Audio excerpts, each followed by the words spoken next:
Humans and vampires coexisted until one night when vampires went to war with humanity. As people were scrambling to run away, Xin and her brother Zhao were told by their mother to be quiet and never come out. Before them, they witnessed their parents being murdered by a vampire. Years later, Xin wakes up having dreamt of that night again. Inside the classroom, she overhears students boast about how they serve their vampires. She's asked by another student to bring some papers to the music classroom. Meanwhile, the prince of the vampires, Luo, is frustrated that his latest meal tasted disgusting. Just then, Xin enters the room, and upon seeing Roy, she bolts away. Luo catches up to her, offended that she ignored him. When she struggles to get away, he thinks it's a ploy to pique his interest. He moves to drink from her, and Xin, who can only remember the vampire that murdered her parents, slaps him, cutting his cheek with her nails.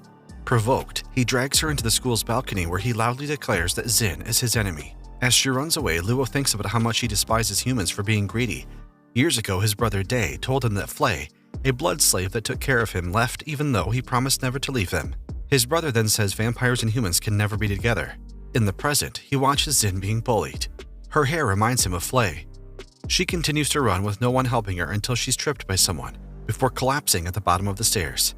After beating Xin up, Mesa lets its subordinates assault her, but they're interrupted when Luo arrives.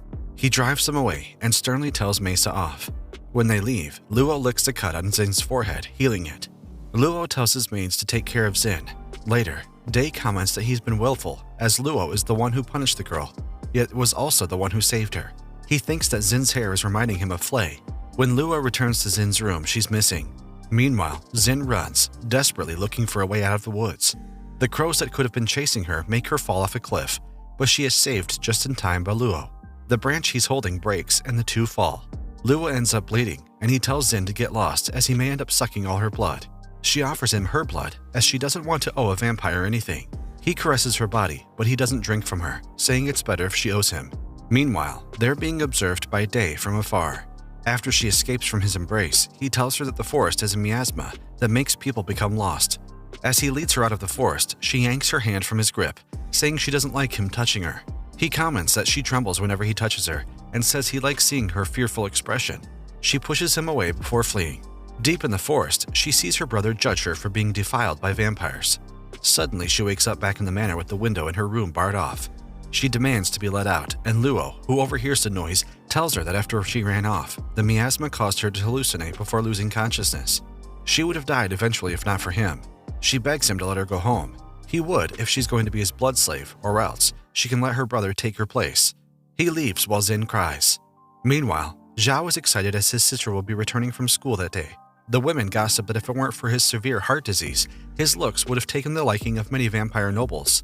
Zhao thinks that if it weren't for any scholarships that would pay for his treatment, his sister would have never studied at the school run by vampires. Suddenly, he's approached by Xin's schoolmate, who tells him that his sister has been taken away by Prince Luo. Luo's maids inform him that Xin hasn't eaten for 2 days. Pissed, he tells her to eat, but she only tells him that she wants to go home, even for just a day. They're interrupted by the butler, who informs Luo that Xin's little brother wants to visit her. Luo tells her she should be happy, but Xin is horrified, thinking he can't let her brother see her with a vampire. When he realizes she doesn't want to let her brother see her in her deprived state, he makes her hide behind the curtain, while he summons Zhao inside. Zhao begs the vampire to let his sister off. He's panting hard while asking Luan Yi to let him take her place. He clutches his chest before losing consciousness. Xin rushes towards her brother while Luo instructs his men to get the best doctor around. Later, they are told by the doctor that Xin was treated timely, but he recommends that, in his condition, he should be hospitalized. Luo arranges for it to be done, while thinking that the situation's gotten troublesome. Suddenly, Xin faints too. When she wakes up, Luo informs her that her brother is recuperating at the capital's best hospital. She wants to see him, but he tells her to eat first. Upon noticing her hands shaking, he takes the bowl and feeds her the food himself. Later, Xin visits Zhao in the hospital, who the doctors say will be fine. He's much more concerned about his sister's situation at school. He's frustrated that he's useless. She comforts him, saying it's not his fault. Luo observes from the door, surprised that she can also smile. After the visit, she tells him that she won't run away anymore. At school, human girls continue to bully Xin. However, someone finally intervenes, Sinai, a member of the disciplinary committee. At the clinic, Xin is concerned that Sinai will be dragged into her situation, but he says humans should help each other. He recommends sticking with him for a while. The other students judge her for cozying up to a disciplinary committee member, but Sinai tells her not to be bothered by them. The two have a pleasant exchange, which Luo witnesses. The vampire interrupts them before dragging Xin away. At his manor, he accuses her of forgetting who she is.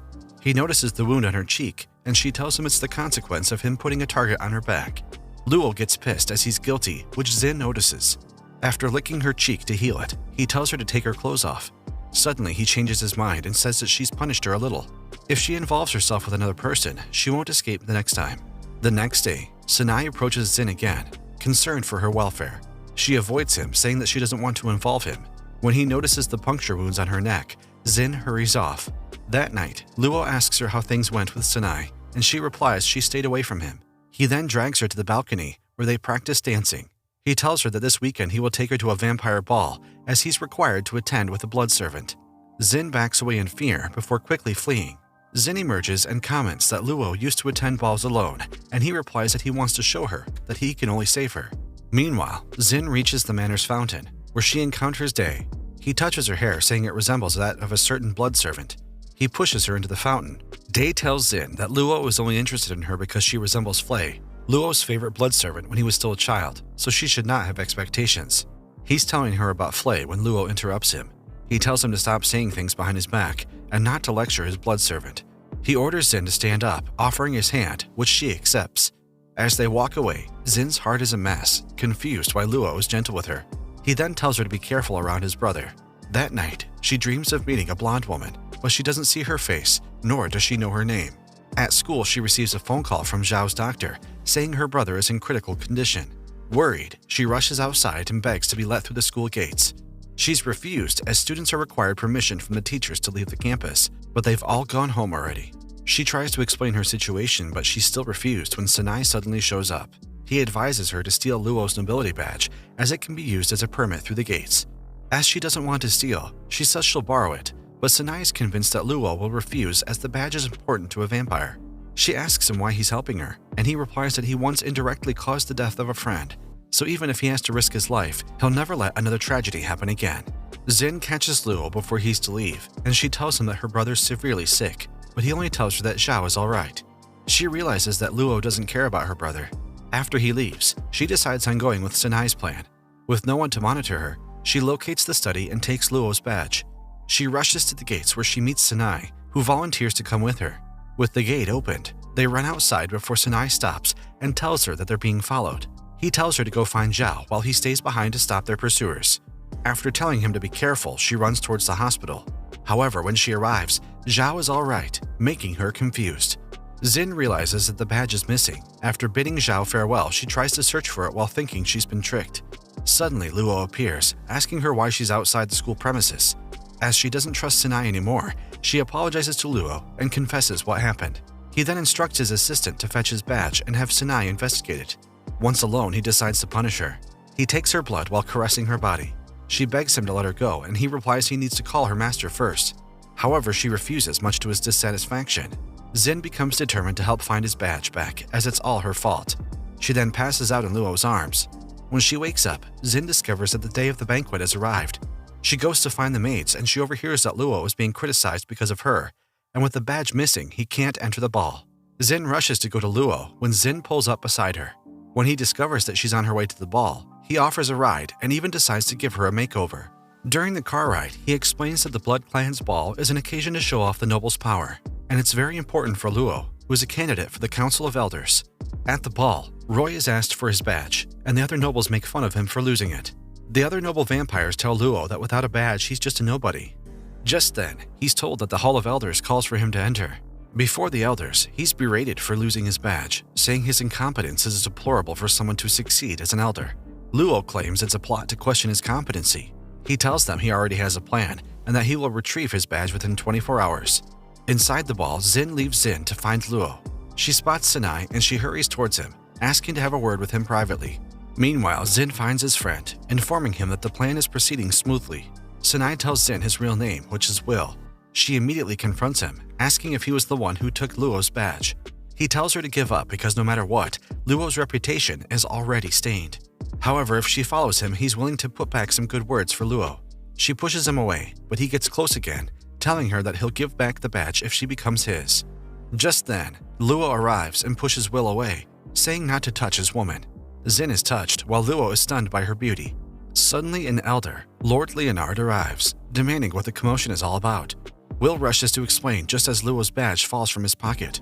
The elder tells Will that he's disappointed in him and directs him to go to the Hall of Elders. Will raves that Xin framed him, and she recalls that Xin told her during the car ride.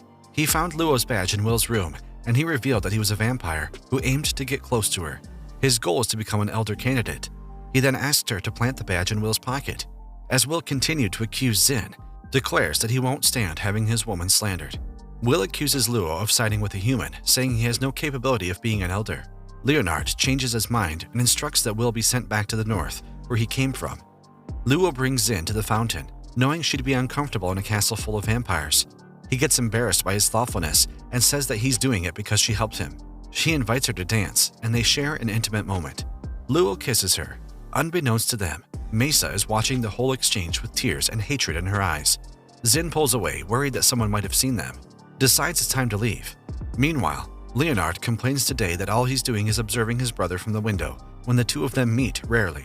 Day tells him that his brother is his everything, which Leonard comments that is making him jealous. Meanwhile, Luo tosses Xin on the bed. She struggles initially but eventually yields to him after they kiss. In the morning, Xin gets embarrassed upon seeing the two of them in bed. When Luo asks Xin if she forgot last night's events, she blushes. However, he reveals that nothing happened as she promptly fell asleep, saying she's cute. Embarrassed, she tries to escape, but he catches her. He insists that she eats a lot, as it's outrageous as a blood servant how she faints even after just 2 bites. He feeds her cake and lets her lick the cream off his finger. They arrive at school together, which makes the other students gossip, whispering to themselves that they can't offend her anymore. He drops her in her classroom, making her worry about how it'll turn out for her. Suddenly, she's approached by girls trying to be friendly with her as she's gained the prince's favor. She escapes to a balcony where Luo finds her. He drags her back to the house, where he has her try expensive clothing. He shows Xin her new clothes and instructs her to stop wearing her shabby uniform. He declares no one will dare to gossip about her anymore, which makes her stunned that he noticed. She tells him that she doesn't need these things, as she only became his blood servant so that Zhao continued his treatment. He then asks her to show obedience by becoming cute as he asks. He nibbles her ear, and she pushes him away. He's unfazed by her resistance, saying it's meaningless. He kisses her and declares later that they'll do it at least once a day after they're initiating the kiss. That night, suddenly someone enters the room, and she sits up when she realizes that it's Day inside her room. He tells her that she is getting spoiled by Luo. Day reminds Xin that Luo is only interested in her because of her resemblance to Flay. He says that she has fallen hard for Luo, but she denies his claims. He threatens her not to fall in love, as there will be consequences. The next morning, Xin asks Luo if she resembles Faye. He gets mad that she mentioned her name. Afterward, he leaves, and Xin is heartbroken as she thinks all this time Luo is nice to her because of someone else. He doesn't accompany her to school, and she ruminates that before he didn't get mad at her like this. 2 days pass, and it's as if Luo disappeared. When she hears that Luo is nearby, she hurries to meet him, but he ignores her. She yearns to ask him if she's just a substitute, but she holds her tongue. She's confused about why it matters to her. Unseen, Luo clenches his fist. The other students realize that Xin has fallen out of favor. Later, Xin gets a letter from Luo saying he wants to meet by the fountain. Upon arriving, it turns out it's a prank from a bunch of bullies. They beat her up before handcuffing her to the railings, claiming the rain will clear her head from delusions. When they leave, she wishes the rain will cleanse away the memories. Suddenly, Mesa arrives. She wants to have a taste of the blood that Luo has been drinking. She's taking mouthfuls of her blood when she gets hit by a blade on the back. Mesa tries to fight the hooded figure, but she's knocked out.